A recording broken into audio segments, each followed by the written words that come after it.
Hello Blood Bowl fans, let's do the race rundown that many of you have been looking forward to, for some reason then. I don't know why. I guess it's because a lot of people like Wood Elves. I hate Wood Elves. I hate playing against them and I hate playing as them even more. I'm not a very good Wood Elf coach, I'll say that right off the bat. However, I kind of understand how they work, I understand how to build them, I just can't personally play them very well myself. So what does it say about Wood Elves? One of the swiftest races in the game. Okay. War Dancers are exceptional starting players. They are probably the best player in the game, starting off, yes. They have an excellent passing game. I think the only team that beats them for passing is the High Elf team, but it's a different kind of passing game, like I mentioned in the High Elf video, actually. Weaknesses, high-priced players. Yes, if you want to get full positionals, yes, definitely. Most players have little armor, all players apart from the tree do, actually, and best to avoid direct confrontation. Isn't that the truth? For Wood Elves, the long pass is everything, and all of their effort goes into being an expert at throwing or receiving. No Wood Elf worth his salt is going to be weighed down by extra armor and be forced to lurk about. Attempting to knock opposing players over... That was one sentence, never mind. Instead, they rely on their natural athletic ability to keep them out of trouble, which is normally enough. It takes a very agile or lucky opponent to lay a hand on a Wood Elf. Yeah, that's kind of the thing. That's the difference between people who play Wood Elves well and people who play Wood Elves badly. If you want to get into a fight with Wood Elves, you're gonna die. If you are more cautious and basically staying away from everybody as much as possible and running around people, you're probably gonna win. I'm personally not so good at the second game, so there's that. Alright then, let's call them... what? Let's call them Wooden Fists. Let's be ironic, I guess. Yes, ironic. There we go. It's not ironic at all, but never mind. So, some of the symbols that you can have for the Wood Elves.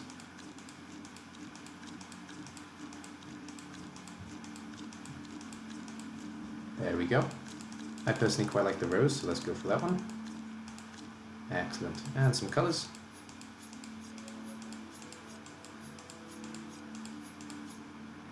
Ooh, that was nice. Alright, we'll come back to that one. I've never noticed that one before.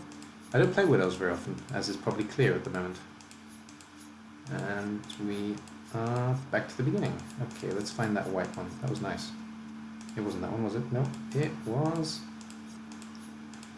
that one. Yeah. Yeah, okay. And we're there. I realized that the team max is still 40, which is crazy. I had to actually delete a team just to be able to continue doing these videos, would you believe? There are 35 races in the game now. That means that you can only have 5 more races if you have one of each team before you hit the max, which I think is insane, personally. But never mind, moving on. So, team builds for Wood Elves. There are a few that are optional. Now, you can actually go for a full positional, no reroll. The YOLO team, if you like. It's not a very good idea though, but it is a possibility. A more sensible build though is 1 War Dancer, 1 Catcher, and all Linemen, I think is the way to check that. Let's have a look. That, and I think you get 2 rerolls with that. Let's have a look though. Ah, that gives you 940, yes. So you can do that and also take an Apothecary, or take 3 rerolls if you're feeling like it. The other option, of course, is to... well, that's it, actually, if you want to go for this build. The other option is to drop the Catcher and take 1 more Lineman instead. Though, I think this is a fairly standard, actually, setup for Wood Elves. I think this is the most standard. And basically, as you get money on the team, you start to improve. So, first purchase you take either a second Catcher, second Thrower, or first Thrower, sorry, or second War Dancer, or if you really want him, you take the tree. I don't think there is a build that you can start with a tree unless you don't take a War Dancer. I think that's the only way of doing it. If you want rerolls, I mean. Yeah, that puts you at 990. So we can drop the Apothecary. That doesn't help. So 3 rerolls, or 2 rerolls and Apothecary, Treeman or War Dancer, Catcher, and then all Linemen. Most people I think would recommend not taking the Treeman first of all though. So your starting builds can be so. However, there is a slightly crazy build. I've seen many coaches make this work, but I personally don't like it at all. So we can go for, I think, both War Dancers to start with, Catcher, Thrower if you want to, Treeman, and actually with this we can still take one reroll, so there we go. That's one more option actually. You can go both War Dancers, Catcher and Treeman with one reroll, though you're taking a lot of risk with that team. And similar builds. Though the most common build is if you want to have the two rerolls, or 3 rerolls even, off carry first buy in that case, then War Dancer, Catcher, or Lineman. Okay. So that's starting builds. Now, if I just put one of each piece, well, if I put 4 positionals on, just so we can see what you can do with these pieces, and also have a look at the pieces, because I forgot to do that properly in the Chaos one, so I'll do that now. And add second War Dancer, and let's add, we don't need 2 throwers. There we go. Okay, so one of each piece. Let's have a look at the Treeman first of all then. Movement allowance 2, if he's on the ground. First of all, if he's on the ground, he has to actually roll to get back up. I think he's the only big guy who has to do that. And you have to roll a 4+ just in order to stand up. And there's nothing here that tells you have to do that, to be fair. Or it might be part of Take Root. No, it's not even part of Take Root.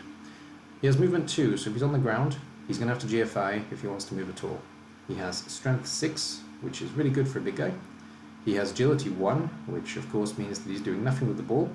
And he has armor value 10, which is really, really strong. He has mighty blow, as most big guys do. He has loner, like all big guys in tier 1, tier 2 teams do. He has stand firm, which means that when you punch him, he's not going away, if you choose to use stand firm, of course.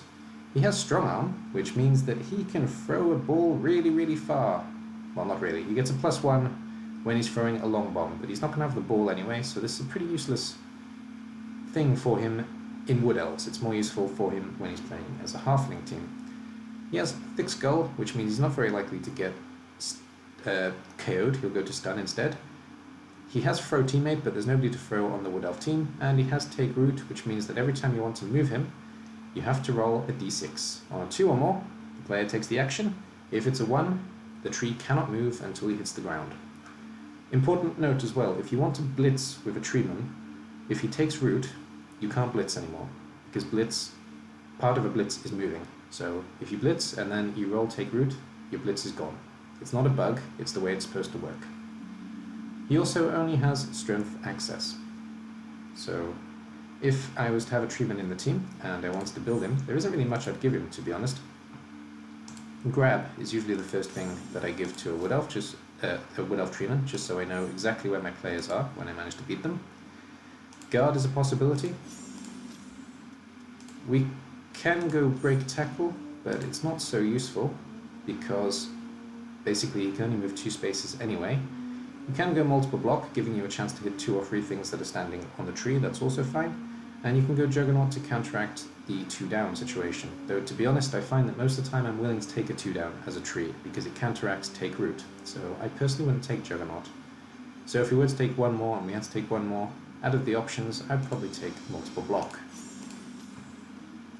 Because I'm not likely to move, and I'm quite happy going 2 down a lot of the time with the tree. I wouldn't say all the time, but the Mighty Blow is likely to break the armor, and if he is take root, it's a good way of counteracting take root so he can move after the turn, potentially. That's it for Treeman. If we have a look at the War Dancer then, the War Dancer is probably, look at that, wow. The War Dancer is probably the best player in all of Blood Bowl, to be honest, especially starting off. Maybe the Werewolf and the Gutter Runner can eventually catch up, maybe even a Vampire can eventually catch up, but starting off out of the bat, War Dancer is very impressive, definitely the best player. And to be honest, he already has everything he needs. He has movement allowance 8, strength 3, agility 4, armor value 7. He has block, which we've talked about many times. He has dodge, which we've talked about many times, and leap, I don't know if we have, but leap means basically that you can jump over your opponent as opposed to running through them. You have to roll a dice, of course, and you can move 2 squares from where you are. So you can get out of tackle zones this way if a dodge is unfavorable, for example. You can also leap into a cage and potentially wipe out the ball carrier in the middle of many tackle zones. especially if you have an extra strength on the War Dancer.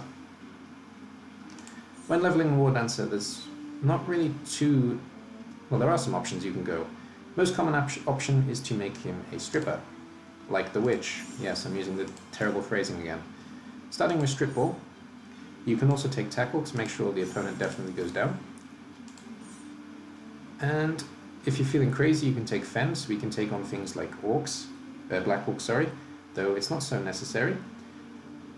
The more common use would be something like sidestep, maybe diving tackle, and things like this basically. Sidestep sounds good to me. This is basically a piece that is going to be a real pain in the ass for whoever's carrying the ball with these 3 skills alone. If you really want to have a double block against something, you can also take Frenzy. And like I say, if we really get the piece this high and we're running out of ideas, Dauntless isn't an awful idea, just because we can hit strength 4 pieces a little bit more reliably. I can't really think of much else to give to a strip piece though, so the basic thing is strip ball tackle. That's basically a pretty solid Wood Elf War Dancer straight away, just these 5 skills. The other route you can go is you can go a Hunter Killer, which would be tackle, frenzy, maybe Dauntless again, just things that take out enemies. And the other option, of course, is to actually make him something that can get the ball. Though I think tackle goes without saying on every War Dancer piece, because they are basically a blitzer, so they are the piece that's going to be blitzing almost every turn. If you did want to make a ball carrying one though, then sidestep will definitely help him. Though a catcher is a better choice as ball carrier, of course, but you can use him as a backup ball carrier, I guess. And if you're using him as a carrier, you can give him sure hands, though I don't really see the point.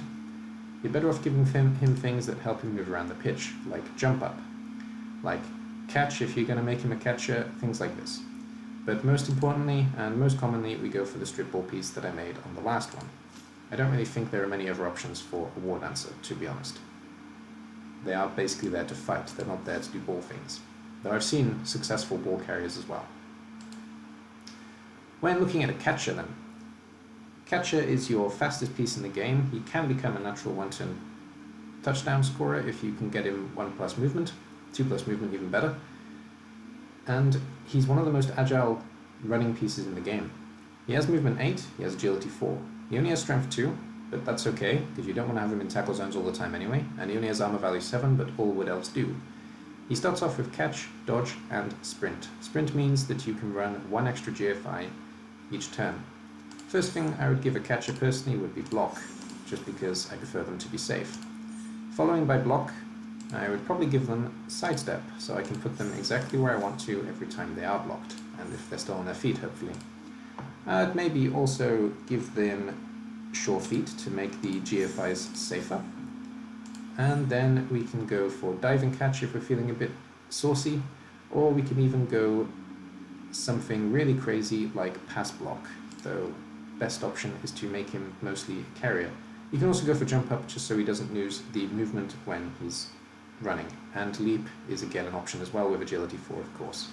So leap more to get out of situations than to get into them, like the War Dancer though. So let's give this catcher leap for fun. The team gets destroyed after I've done this anyway. And this is basically your catcher. I'm not really big on Wood Elves. There are many different builds for catchers, but minus the leap, I would say these 3 are kind of essential on a catcher. I can't think of anything else particularly that is really, really important. Let me just have a quick look though. As I say, I don't necessarily use Wood Elves so often. Well, yeah, I'd still probably go diving catch, jump up, things like this. So yeah, the things I said, they're the things that I'd go for on a Wood Elf catcher personally. Though if anybody is a Wood Elf coach, by all means tell me I'm an idiot below. I look forward to hearing from you. Then we'll go for a thrower then. I personally am a throwing coach, a passing coach. I think passing is really quite important in the game. If you can do it well, that's the key thing. If you can't do it well, then don't do it. But if you can do it well, then it's a useful tool to have. And the Wood Elf passer, along with the High Elf passer, is one of the best pieces to build this way. Movement 7, so we can move quite far. Strength 3, agility 4, so he can do everything he needs to do with the ball, and armor value 7. And he starts with pass, of course. Now, it is sensible to make him safe, So block goes without saying. Maybe dodge first, actually. Should have gone dodge first, but still. Block dodge is definitely helpful. We're going blodge on the whole team again. And then you're cool, basically. You can make him a piece that is more likely to stay on his feet by giving him things like sidestep, but sure-feeted sprint so he can move further. Or you can make him specifically a passing piece, or you can make him the extra piece that has leader. I personally like to make him a real passer, so I would give him accurate. I would give him safe throw. It's just so he can pass through tackle zones, tackle pieces without much problem, and I'd give him Nerves of Steel. That would be my personal Wood Elf thrower. But you can use him in many different ways, but if he's going to really be throwing the ball, then there you go. He's set to throw a ball in pretty much any situation now. Everything he needs. And for that last little one, I guess we can give him kickoff return, so the ball does come his way when he needs it, because he's going to be the one picking it up most of the time. Sure hands is another option, but well, with agility 4 I don't really rate sure hands as much as I would on agility 3, but you can definitely switch sure hands for one of these skills without a doubt. And following on from our thrower then, we have all the linemen. Now, mostly your linemen want block, dodge, and I forgot to look at the stats, sorry. So lineman starts with no skills. They have movement 7, they can still move far. They have strength 3, agility 4, armor value 7. So, yeah, it's a pretty solid lineman. They have good movement, they have average strength, they have good agility, and they have slightly below average armor, so not so bad at all. They start with no skills though, but that's okay, because Wood Elves in general, to be honest, the linos are pretty solid, they don't really need skills. But if we're going to skill them up, I'd still go block dodge, starting with dodge. I'd maybe make a kick piece first as well, actually, one kick piece. But most of my linemen will have block dodge. After that, there are a few ranges. A few you could do. You could have him as a backup stripper, with strip ball and take wrestle instead of block, in that case. You can have him as a basic pain in the ass in the way piece, with things like fend, sidestep, which is basically keeping him moving where you want him to, and keeping him in the way, but not in a tackle zone. You can make him an extra catcher if you really want to, and you can make him somebody who can run further with sprint and sure feet at the same time. Though, generally speaking, you're mostly sticking with general access as a lineman, and if they're getting to level 4, level 5, they're kind of more expensive than they need to be. Any double, we're taking guard. I'd say that as a general rule. The only exception may be on a War Dancer, I'd take Mighty Blow, but in general on any piece, if they get a double in a Wood Elf team, I'm probably taking guard. And of course on a tree I'm taking block. Though, that's basically it. Giving one kick is all I'd suggest, other than making lodge pieces in general for lineups. That's all they really need to do. And they can always catch the ball if you really, really need them to. More accurately than a lot of other teams, so you can use them as ball carriers, and you can use them to score if you need to. Just don't get too attached to your linemen, because they are going to die, and that is their job. Keep that in mind, especially on a Wood Elf team. Wood Elves do die. Try and make sure that the linemen are the ones that are dying, not the positionals that you want to keep alive. And get the Apothecary as soon as possible, because you're going to want it for the War Dancers, the Catcher, and whatever else you happen to have on your team. That's basically it for building a Wood Elf team. I am definitely not an expert at building a Wood Elf team. In general, playing Wood Elves, I don't really play them, so keep that in mind, and if you are somebody who is a Wood Elf coach, then please do comment below. I only have the one Wood Elf team at the moment. They're waiting to have their first season, because I've deleted all the other Wood Elf teams I have, and I've only built them, nothing else. I've gone for a War Dancer Thrower Catcher build, interesting, with all the linemen and 2 rerolls. First game is going to be buying an Apothecary. This, I guess, is a little bit of an experiment. I've played with the War Dancer, Catcher, or Lineman team. Wasn't too happy with them, so I've added a Thrower just for a little bit of variety. Thrower is normally my first purchase in a Wood Elf team anyway, so there is that to keep in mind, but again, that's just me. So this is the only Wood Elf team I've got. My record with Wood Elves is really bad, so I'm still testing Wood Elves, and I'm still learning with Wood Elves. Not a team I'm great at. Got no problem admitting that. Having said that though, let's do what I always do, let's have a look at opponents. Generally speaking, when you're playing as a Wood Elf team, your main job is to make sure that your opponent only gets one block on you every single turn, and making sure that basically you are in control of the ball, or stopping the ball exactly where you want it to be to pick it up. You can kind of put lots of players on the ball at once, and kind of use the team as one whole block for the most part, putting pressure on your opponent when they have the ball, and when you have the ball, making sure the person who has the ball has as much support as possible around them. And the only real team that is difficult to get away from is a dwarf team, so dodging out of tackle zones but standing in the way. That's basically how you play. And I'm nowhere near an expert on this kind of thing, so most races I'm going to be giving the same advice. Humans, same as what I just said. So if they have the ball, then put as many pieces in the way, ready to take it as soon as the humans make a mistake. If you're on attack, then keep your lineman in front of you, have your catcher, your thrower, your war dancer, etc. behind, and your war dancer is going to be blitzing every turn. Try and make sure the humans don't get more than one block on you every turn. Make sure they have to blitz whatever they want to hit, and make sure that what they're blitzing is not the ball carrier. Orcs, very similar. It's even more important to stay out of their way though. It's very easy actually for orcs to surround you if you're not careful, especially a good orc coach, so keep that in mind and try and keep your line a little bit flatter than you would against humans. With humans you can clump up, with orcs you can't, because the orcs will just surround you and they'll corner you. And you'll have to dodge out of places that you don't really want to dodge. Also, tackle tends to come earlier on orcs than on humans, so keep that in mind. Dwarf team, they start with a whole tackle team. That means that any dodge that you have is completely written off, and basically they're a pain in the ass to get away from in general. But same kind of idea, and the main strength you have against dwarfs is that you can stand well away from them. When you're playing against dwarfs as wood elves, all you want to do is break down their position. That's the key thing when you're playing against any slow-moving team. So keep the ball moving from side to side, and try and split the team up as much as possible, so you're only dealing with one or two dwarfs at a time, as opposed to dealing with the whole team. If you're playing against a really good dwarf coach, then try and bring them deep, and try and get around them, or try and get through them if necessary using the war dancer, and get as far away as possible. Try and stand your team one space off the dwarf line, and when you're ready to make your break, make it fast and go through as many pieces as you can. Skaven are one of the only teams I think that you can actually put up a fight a little bit, but still don't do it because Skaven will outpunch you. Literally everybody can pick on Wood Elves, apart from Stunties, but literally everybody else can pick on Wood Elves, even Stunties to an extent. So even with Skaven, you still don't want to get into a fight, but just remember that the Skaven can run just as quickly as you, so it's kind of a cat and mouse game, ha ha ha. Well, tree and rat game. When you're playing against Skaven, just basically trying to make the other person make a mistake, and both are trying to capitalize on mistakes made.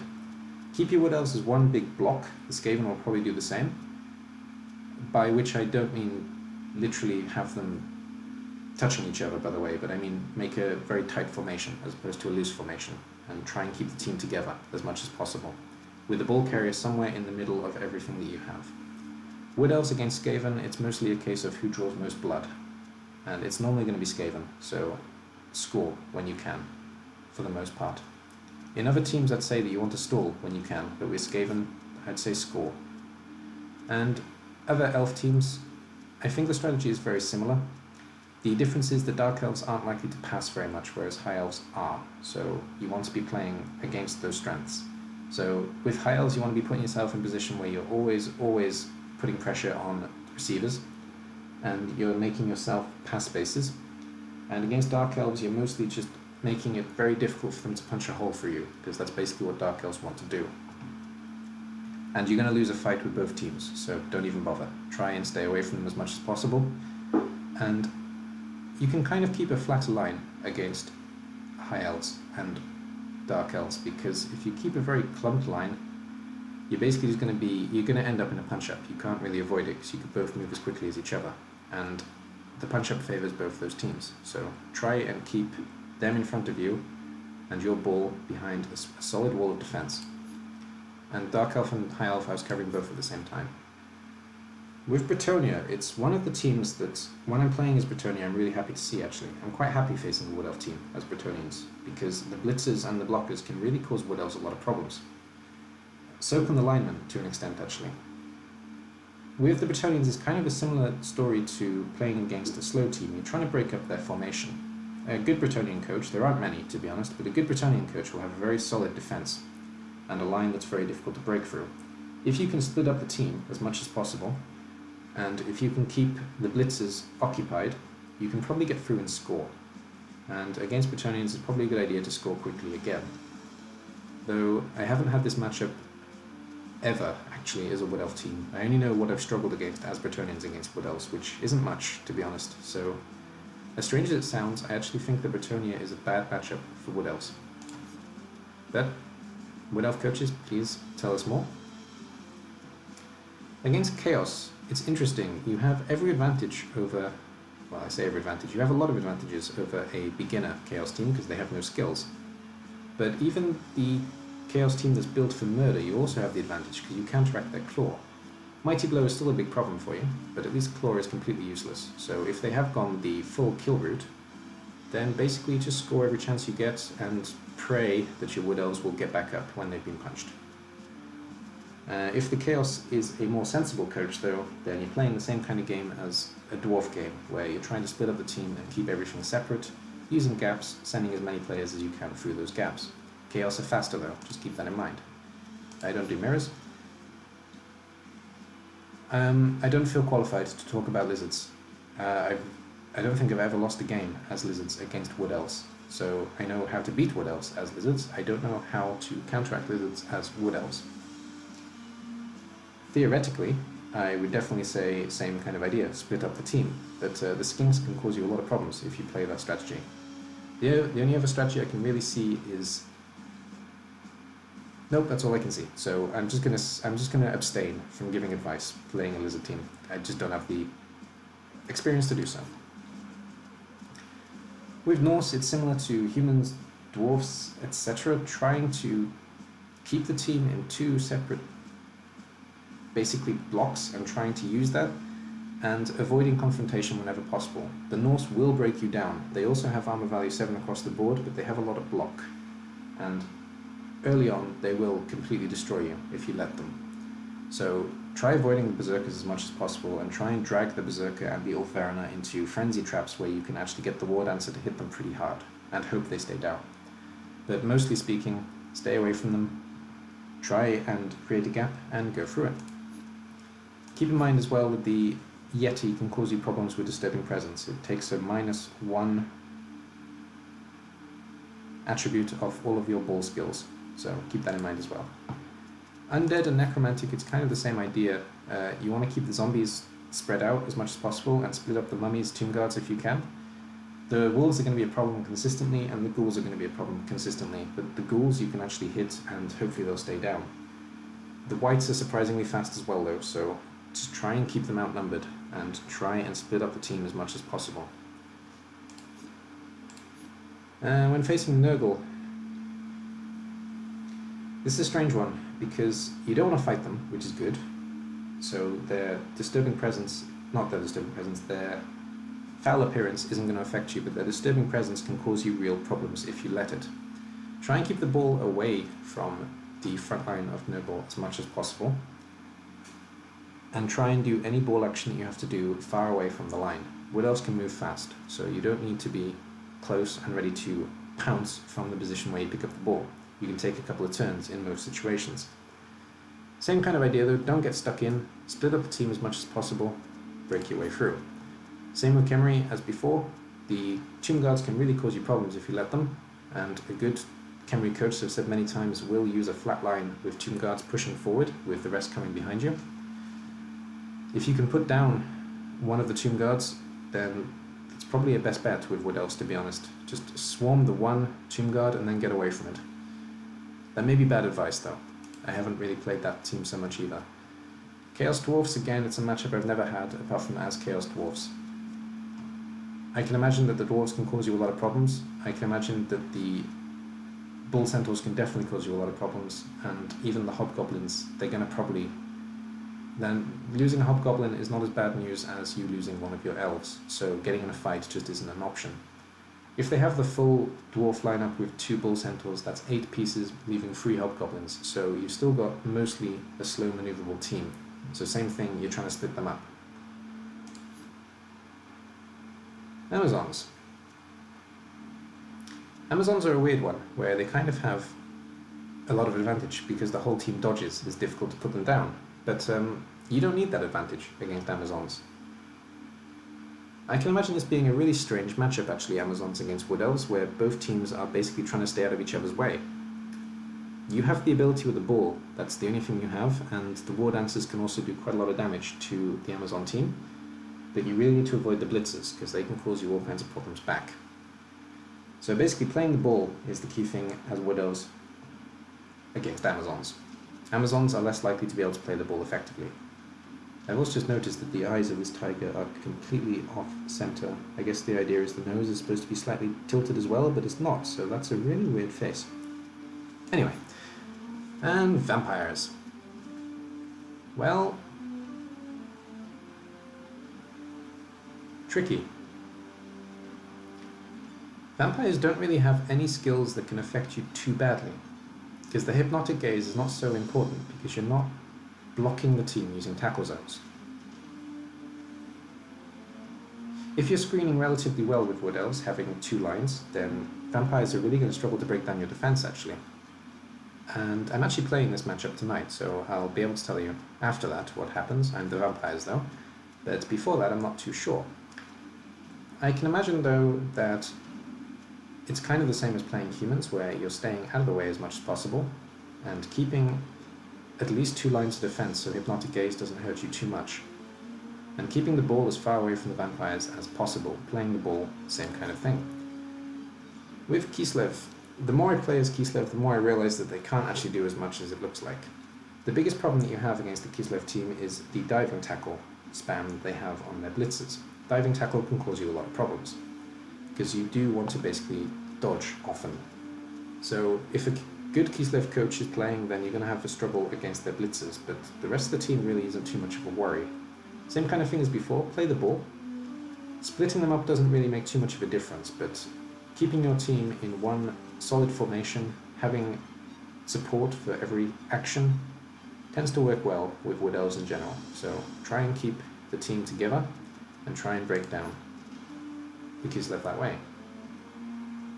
Against Goblins, again, I think they're a team that are slightly underestimated, and on paper this looks like a really easy matchup, and sometimes it will be, but the Loony, for example, can cause you a hell of a lot of problems, and also the Bombardier. If the Bombardier is having a good game, he can get rid of a lot of elves if you're staying close together. On the plus side, though, with the Bombardier, you're very likely to intercept the ball. So there is that. The bomb, sorry. Same kind of idea, keep hold of the ball as much as possible. Don't get too involved in fighting with goblins. You are more likely to hurt them than they are you, but any 2 down is going to be scary for both of you. So you don't want to fight with the goblins for definite. And the trolls, of course, are a problem.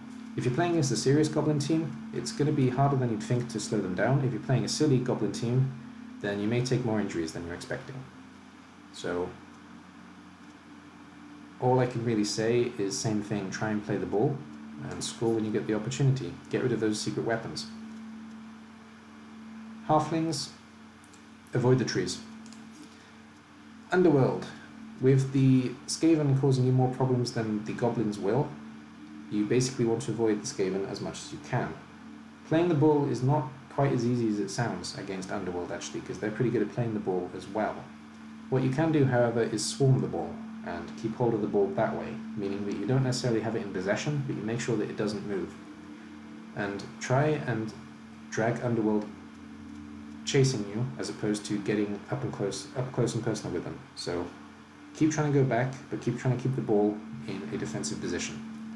So if you can dodge out and get out of the way but still stand on the ball, do that every chance you get. With the Ogre Kingdoms, 6 ogres is very scary for Wood Elves, actually.